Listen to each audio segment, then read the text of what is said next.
Sometimes we notice that you are standing in a place that you do not want to be, and frustrated in your awareness that you are not where you want to be. And in that frustration, the frustration itself is your indicator that you are right now misaligned with who you are and with what you want. Sometimes you feel defensive about that. You want to explain why you're there. And we say, a little bit of that can be helpful because that could put you in step one. In other words, the more you chew on what you don't want, the more clearly you know what you do want. And so when you are in that uncomfortable place, you are certainly applying step one all over the place. But we would encourage that you spend less time in step one and more time in step three. Step two, not your work. Source energy takes care of that. So what do we mean by that? Well, don't spend too much time trying to defend where you are. Don't argue for your limitations by explaining how long you've been there. Sometimes people come to the hot seat and they want to talk about an issue. And we say, we'll hear you briefly, but we really don't want to spend very much time talking about your issue, because when we talk about your issue, what we do is keep activated the vibration that you've already been practicing.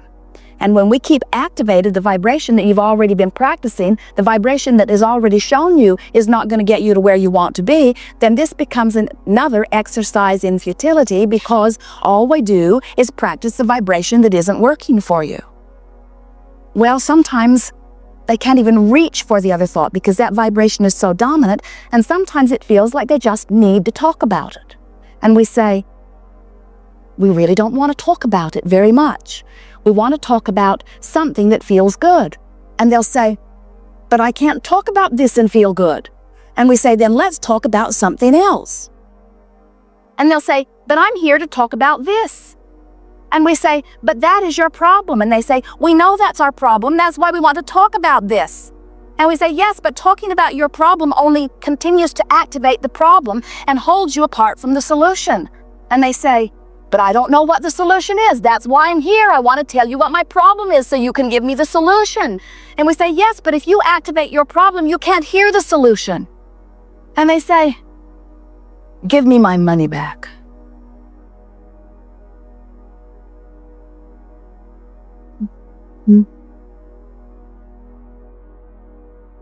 We have a new process that we're offering called virtual reality. You spend 30 seconds there, and you pretend like you're a director of a movie where you get to choose the setting, you get to choose where it's happening, you get to choose the time of year, you get to pick your favorite place, your favorite time of year, your favorite time of day, your favorite sun in the sky, your favorite air upon your skin, which will induce your favorite mood. And then you get to choose your favorite people that are there, maybe it's only you, and you get to choose your favorite thing to say. Sometimes it is better that way. The idea of it is to get in, feel good, get out. As Esther began playing the game, she understood our motive, because she recognizes that even as good feeling as she usually is, that she has some beliefs that she's carried around all of her life that still are dominant within her vibration, beliefs that do not serve her. And as she feels some of them surface from time to time, and as she listens to so many of you talking about things that have happened to you before, and she realizes the struggle that you are in, she said to us one day, Abraham, I can damn well choose which vibration is dominant within me. And we said, well, we had hoped it would feel more positive to you. But it is a good first step, because you certainly can choose, and it takes that sort of determination. I'm going to choose which vibrations are dominant. But many times you are not prepared to choose. In other words, when you get focused upon a subject, something causes it to activate within your experience. It activates right where it usually activates. And sometimes there's already enough momentum going with it that you just can't find a thought that is different from it. That's why you keep practicing the same thought. So this game of virtual reality is a game for one reason only. It's only for you to practice choosing thoughts and making them dominant.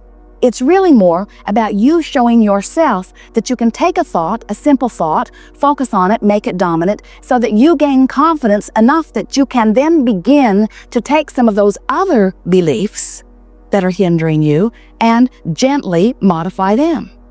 Because if there is something missing from your life right now, you've got to change some vibration.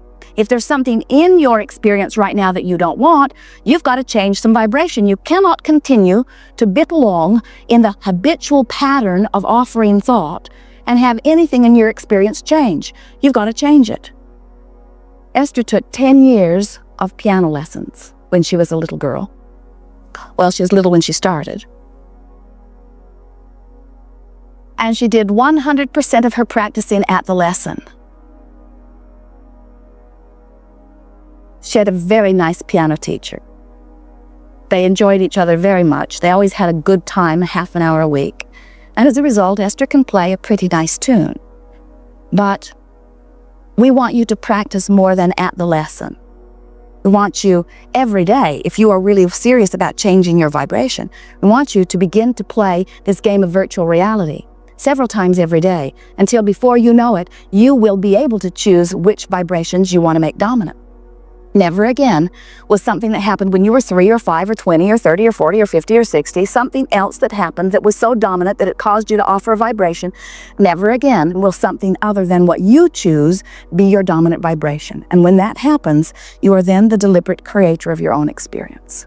Because it turns out, creating is really about letting in what you've already easily chosen as you have moved through the contrast of your time-space reality.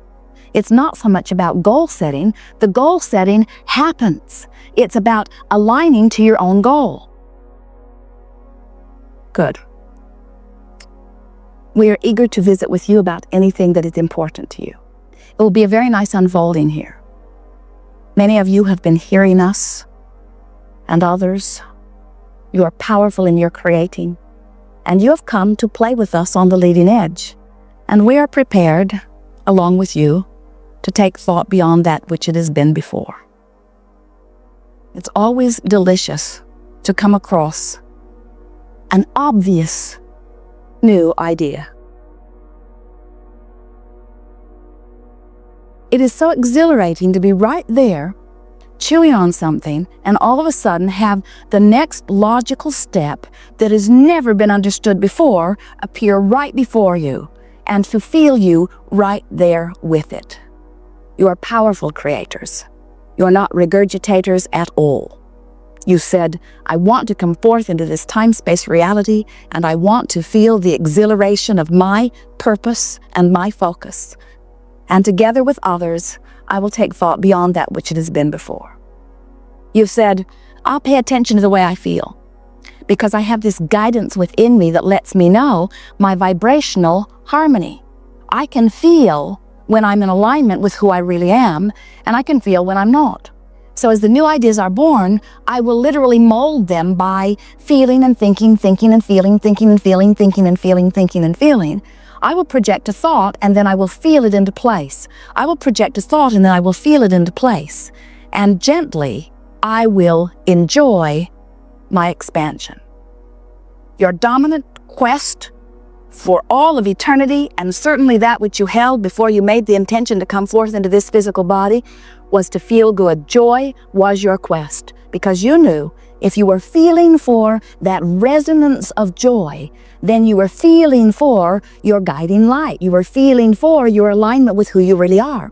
And you knew that this physical time-space reality, this earth frontier, this uncharted territory, this expansive place, the leading edge of all that is, you knew that it would provide for you endless stimulation of thought. And you knew that sometimes you would get into a thought that you didn't understand. You knew that you would be out there like an explorer or a pioneer on the leading edge, and you did not feel one bit worried, because you knew you had a compass within you that would help you to know the perfection of your choices. And not once did you say, I'll go forth and do what's right. You said, I'll go forth and do what feels best. For in that choice, it must be right for me. Because you were wise enough to know You cannot choose what is right in every moment for everyone, because everyone's not in the same place of asking. The same answer can't answer all of the questions. There are different questions, and what comes forth for you is always appropriate in the moment. We just want you to begin to trust the way you feel, because that's the only way you will ever know what is right for you. If you let someone from the outside guide you, they might be guiding you to what's right for them. You hear it sometimes when they say, "You selfish pig. Don't do what you want to do what I want you to do." That's an example of that. You need to do what's right, and it will please me when you do it. And we say, wrong answer. Sometimes it's fun to please them. Pleasing them sometimes feels good. But if you reach this place where you are reaching to please them, and they are out of sync with Source, then pleasing them cannot possibly please you. If you have someone dominant in your experience, who's tuned in, tapped in, turned on, and they are holding you as their object of attention, and in their adoring of you, you reach to do what would make them feel good, you're in good hands, because they're in alignment with Source. And as you reach to please them and do, then you've pleased Source. We'd rather that you do it because it feels good to you. And in truth, we think that that is usually what happens. But if you are trying to please someone who's not connected to Source, you get more and more and more and more and more out of balance. And so, rather than trying to determine whether they are or whether they aren't, or whether they are or whether they aren't, because it comes and goes with everyone, just pay attention to the way you feel, and then your compass is steady, and you are always on a joyful path. On a joyous path to what? On a joyous path to more joyous path. But where does it lead? To more joyous path. But what's at the end of this path? More joyous path. But what am I doing it for? Joy. But where will it end? It won't.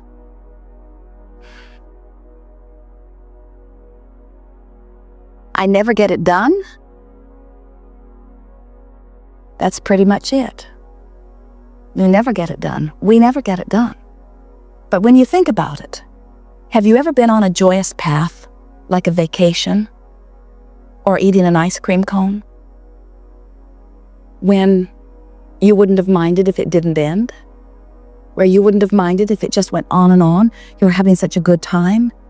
The idea of it continuing to expand before you felt so good.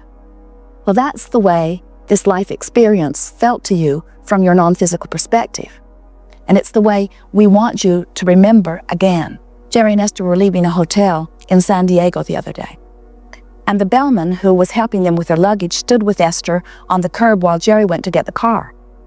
And he said, "I met a lot of happy people this weekend who were at your seminar. What was it about?" And Esther said, "Oh, it's about letting the well-being that is natural in." He said, "What?" Esther said, "Well, it's about understanding that we are supposed to feel good and just not doing that thing that keeps us from feeling good. And if we don't do that, then we feel good." And he said, "What?" And then a family is coming out of the hotel, and a little girl who could not have been more than 3 years old, maybe not even that, tiny little thing, is pushing on the big, heavy glass door. And Esther went to help her and then realized that the little girl was pushing so hard that if Esther opened the door, she would probably fall right down. So Esther stood back and watched her because her parents were allowing it. And the little girl pushed the door with all of her might into the open position and then held it while her older brother walked out, and her father and her mother, and she is exclaiming to all of them, "I did this all by myself. I did this all by myself." And then a parade of strangers are coming out of the hotel, one after the other. The little girl is holding the door, and she is telling each of them, "I did this all by myself." Her beauty and her purity and her joy brought one man nearly to tears. He could hardly believe that this little bit of a thing that did not come to his knee was holding the door for him. And then she bounced down the sidewalk with her family, shouting all the way to the parking garage, "I did that all by myself."